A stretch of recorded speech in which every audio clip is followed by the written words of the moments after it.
Assalamu alaikum wa rahmatullahi wa barakatuh.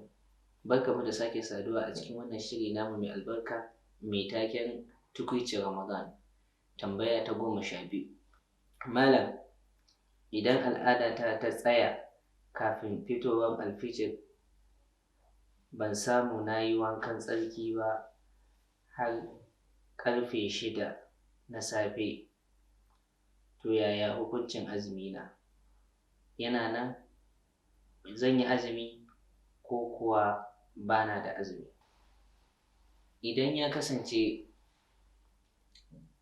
al'adarki ta riga ta tsaya kafin fitowar alfijir, ko da baki samu kin yi wanka ba, wanka na tsarki, to azumi yana nan a kanki. Daga wannan lokacin azumi ya hau kanki na wannan rana. Don haka za ki iya yin sahur, ki ci gaba da azuminki. Daga baya sai ki ainihin yi wankan tsarki.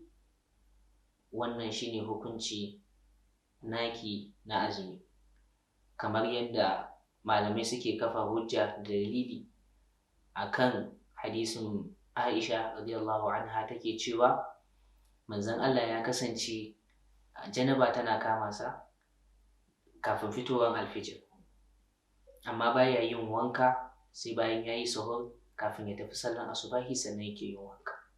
Da haka suke cewa haka nama mace mai al'ada, in dai har al'adanta ya tsaya kafin fitowar alfijir, to azumin wannan ranan ya zama wajibi a kanta. In kuma bata samu ta yi shi ba, to za ta rama shi bayan azumi, amma azumi yana nan wajibi a kanta a wannan rana.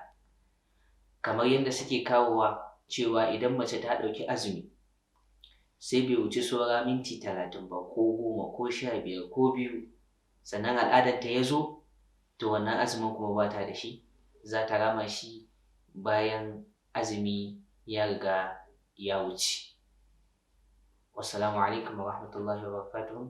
Wannan shine ansan wannan tambayar. Abinda muka faɗi daidai a ciki muna roƙon Ubangiji ya tattara mu aladan a ciki, abinda kuma muka yi kuskure dama mu 'yan adam ne ajizai, muna roƙon Ubangiji ya yahe mana. Wassalamu alaikum wa rahmatullahi wa barakatuh.